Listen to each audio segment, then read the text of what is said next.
प्रश्न लेकर आई हूँ जो MSD 9 से है। इसमें कहानी का गद्य इस तरह से एक प्रश्न पूछा जाता है। तो कहानी का गद्य क्या है? तो यहाँ पे मैंने इसको थोड़ा सा डिस्क्राइब किया। आप देखिए इस तरह से शीर्षक का एक संकेत दिया है कि कहानी के गद्य के अलावा कहानी का पद्य भी होता है।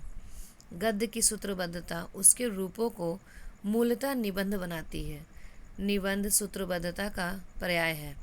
निबंध में विचारों की कड़ियाँ एक सरल श्रृंखला में आबद्ध होकर प्रस्तावना की सिद्धि तक ले जाती है। कहानी के गद्य का निबंधन अलग तर्क से होता है। वह किसी विचार श्रृंखला के विकास के तर्क से नहीं, अनुभव की जीवंत रचना के तर्क से गढ़ा जाता है। इसे निम्नलिखित बिंदुओं पर देखते हैं। गद्य कहानी को सरल बनाती है। अभी यहाँ पे अगर हम बात करते हैं कि एक गद्य है तो माने पद्य है तो गद्य है, तो पद्य और गद्य के संदर्भ में मैंने यहाँ पे इसको अलग किया है। और कहानी का जो गद्य है वो कहानी को सरल बनाती है।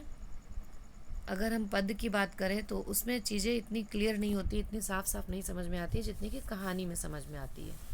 और यह जीवंत होती है। जिस तरह से हम चीज़ों को बताना चाहते हैं, जिस तरह से हम लिखना चाहते हैं, हम वैसे ही लिखते हैं। उसमें कोई घुमाव फिराव, मनगढ़ंत बातें, कुछ भी हम जो चीज़ डालना चाहते हैं, अगर हम पहाड़ दिखाना चाहते हैं तो वहाँ के जीवन को, वहाँ की प्रकृति को हम बोल सकते हैं, बता सकते हैं, लिख सकते हैं, आसानी से बता सकते हैं, जीवंत कर सकते हैं उसे। अगर कोई दुखी है तो उसके दुख को हम कहानी के रूप में आराम से लिख सकते हैं, गद्य के रूप में। तो इसीलिए गद्य कहा गया यहाँ पे। घटनास्थल का सहज चित्रण, कोई घटना घटता है किसी के साथ, उसको हम सहज ही बता सकते हैं कि किस तरह से उसके साथ क्या हुआ, कहाँ जा रहा था, कैसे बैठा था, कैसे उठा था, हर चीज़ को, खुशियाँ, दुख, आशा, निराशा का चित्रण आसानी से। और कहानी का गद्य में ये सब सारी चीज़ों को हम आसानी से बता सकते हैं जो कि पद्य में नहीं बताया जा सकता है। कहानी को मोड़ना आसान है। कहीं भी कहानी में जब मोड़ आता है तो उसको आसानी से हम भूमिका बांधकर मोड़ सकते हैं। बातें बनाकर जिस तरह कहानी में किया जाता है हम उसको मोड़ सकते हैं। समरूपता, जैसा कहा जा रहा है वही लिखा जा रहा है। समरूपता होता है, जैसा कहा जा रहा है वही लिखा जा रहा है। उसमें गूढ़ चीज़ें नहीं हैं, अंदर की बातें नहीं हैं, दोहरा अर्थ नहीं है। कविता में क्या होता है, दोहरा अर्थ होता है, लेकिन कहानी में दोहरा अर्थ नहीं है।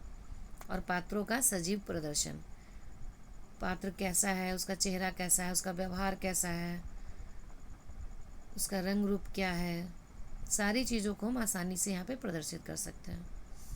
तो इस तरह से आप ये कहानी का जो गद्य है, इस तरह का अगर प्रश्न पूछा जाता है तो आप इसी तरह से इसको विस्तार दीजिए और लास्ट में एक कंक्लूजन ज़रूर दीजिए, निष्कर्ष ज़रूर देना चाहिए, एक भूमिका और एक निष्कर्ष।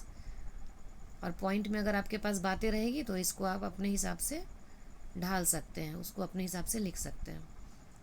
तो आप ये पहला क्वेश्चन है कि यहाँ पे देखिए, और दूसरा ये देखिए कि कहानी की संवेदनात्मक संरचना और भाषा की भूमिका क्या है। इस तरह का प्रश्न बनता है कि कहानी की संवेदना को बताइए। तो हम यहाँ पे देख लेते हैं इसका। कहानी की संवेदना को जानने से पहले हम देखेंगे कि कहानी क्या है। पाश्चात्य आलोचक हडसन के अनुसार कहानी उसी को कहेंगे जो एक बैठक में सरलता से पढ़ी जा सके। HV वेल्स के अनुसार कहानी को आकार में अधिक से अधिक इतना बड़ा होना चाहिए कि वह सरलता से 20 मिनट में पढ़ी जा सके। फ्रांसिस पोस्टर के अनुसार कहानी जीवन की महत्वपूर्ण घटना एवं विषम परिस्थितियों का संक्षिप्त विवरण और मनुष्य के भीतर स्थित आधारभूत गुणों को प्रदर्शित करता है। प्रेमचंद्र के अनुसार कहानी एक रचना है जिसमें जीवन के किसी एक अंग या किसी एक मनोभाव को प्रदर्शित करना है। लेखक का उद्देश्य रहता है उसके चरित्र, उसकी शैली, उसका कथा विन्यास सब उसी भाव को पुष्ट करते हैं। जो जो कहना है उसी भाव को यहाँ पे दिखाया जाता है। और जयशंकर प्रसाद के अनुसार सौंदर्य की एक झलक का चित्रण करना और उसके द्वारा रस की सृष्टि करना ही कहानी का उद्देश्य है। इस प्रकार समाज की विषमताओं को देखते हुए कहानीकारों ने अनेक प्रकार की कहानी समाज के सामने प्रस्तुत की। कहानी के इन्हीं यथार्थवाद, मानवतावाद, भाव, सौंदर्य, रस आदि से जो संवेदना हमारे अंदर जागृत होती है वह कहानी की संवेदना है। कहानी की संवेदना क्या है? जिन चीज़ों से, जिन बातों से हमारे अंदर संवेदना जागृत होती है, और प्रत्येक कहानी से हमारे अंदर कुछ न कुछ संवेदना तो जरूर ही जागृत होती है। कहानियाँ अपने व्यापक सामाजिक सरोकार के चलते एक नए तरह के मानवीय संवेदना से जुड़ी दिखाई देती है और इस अर्थ में अपना विशिष्ट महत्व रखती है। कहानियाँ अपने समय, समाज और उसमें रहने वाले व्यक्तियों, आम एवं खास, दोनों की गहरी पड़ताल करती रहती है। साथ ही जीवन एवं जगत की, व्यक्ति एवं समाज की तथा व्यवस्था की अनेकानेक स्थितियों, परिस्थितियों एवं समस्याओं को प्रस्तुत करते हुए उनके कारणों की भी खोज करने का प्रयास करती है। कहानियाँ सिर्फ यथार्थ की प्रस्तुति मात्र नहीं है, बल्कि संवेदना और शिल्प के धरातल पर हस्तक्षेप की प्रक्रिया से गुजरती भी दिखाई देती है। कहानियाँ समाज एवं समय की चिंता को, व्यक्ति एवं व्यवस्था की असलियत को तथा समसामयिक अनेकानेक संदर्भों को गहराई से पकड़ती है। समाज हो, राजनीतिक हो, धर्म हो, संस्कृति विघटन का सवाल हो, बुद्धि भटकाव हो, कुछ भी हो, कोई भी स्थिति हो, या कि दलित विमर्श, स्त्री विमर्श से जुड़े सवाल हो, सबको इस समय की कहानियाँ व्यापक संदर्भ में बहुआयामी रूपों में प्रस्तुत करती है। 19वीं शताब्दी के संवेदना के धरातल पर अंतिम दशक की कहानी, हिंदी कहानी सीधे मनुष्य से जुड़ी है या मनुष्य के पक्ष में खड़ी दिखाई देती है। अब कहानी जो है उसकी संवेदना को क्या क्या प्रभावित करती है, या कहानी की संवेदना हमें किस तरह से प्रभावित करती है। तो जो परिवेश और परिस्थितियाँ होती है उसकी वजह से भी हमारे अंदर संवेदना जागृत होती है। कैसा परिवेश है, परिस्थिति कैसी है। जैसे अगर मन्नू भंडारी का आपका बंटी देखते हैं तो उसकी क्या परिस्थितियाँ हैं। बच्चा जो है अकेला रहता है, वो अपने पेरेंट्स को मिस करता है, तो इसमें ये संवेदना दिखाई दी है। आप इस तरह से एग्जाम्पल दे सकते हैं हर टॉपिक पे।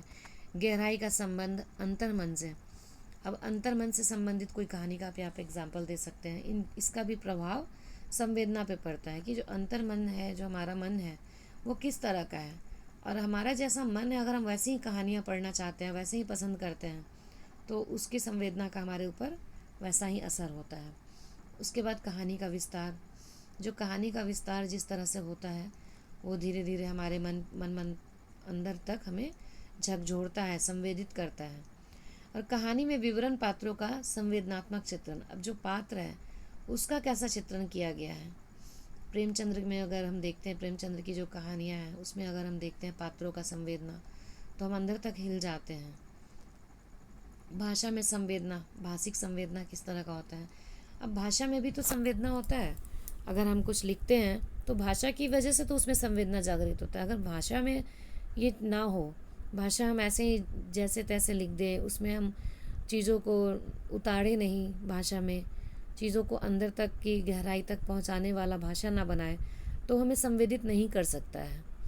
इसी तरह सृजनात्मकता, हमारा जो लेखन है वो सृजनात्मक होना चाहिए, तभी हमें हमारे अंदर वो संवेदना प्रकट कर सकता है। बहुत ही सपाट बातें जो बातें होती हैं हमें नहीं पसंद आती है, हम पढ़ते हैं लेकिन वो हमें संवेदित नहीं कर पाती है। नाटकीयता, हम जब लिखते हैं तो सच्चाई को कई बार लिखते हैं, कई बार बहुत सारी कहानियाँ सच्चाई पे आधारित होती है, पर उसे हम नाटकीय रूप में प्रस्तुत करते हैं ताकि लोगों को अंदर तक, उसके अंदर आत्मा को भी वो हिला सके, झकझोर सके। और यथार्थता तो होती है कहानी में, वो भी संवेदना को प्रभावित करती है। और भाषा में अविधा शब्द शक्ति, अर्थात सरल वाक्य। अगर बहुत ही जटिल और मुश्किल वाक्यों को हम इस्तेमाल करें जो पाठक को समझ ही ना आए, तो उससे भी पाठक के मन में संवेदना नहीं आएगी, जागृत नहीं होगी। तो सरल वाक्यों का प्रयोग होना चाहिए, अविधा शक्ति शब्द शक्ति का इस्तेमाल किया जाना चाहिए। तो इस तरह से मैंने ये तैयार किया है। इसमें आप थोड़ा सा, ये भूमिका हो गया और ये टॉपिक्स हो गए, इन सबको आप विस्तार दे दीजिए और आप एक इसका लास्ट में कंक्लूजन ज़रूर डालिए। इस तरह से आपका सवाल जो है वो सटीक होगा।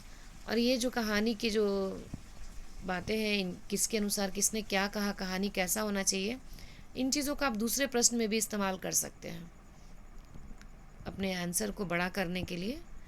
वहाँ पे बीच बीच में आप डाल सकते हैं कि कहानी ये है, कहानी वो है, और इन्होंने ये कहा कहानी के बारे में, उन्होंने वो कहा।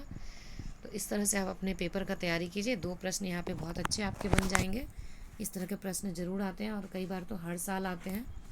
तो आपका एग्ज़ाम बहुत अच्छा हो, उसके लिए शुभकामनाएं। धन्यवाद।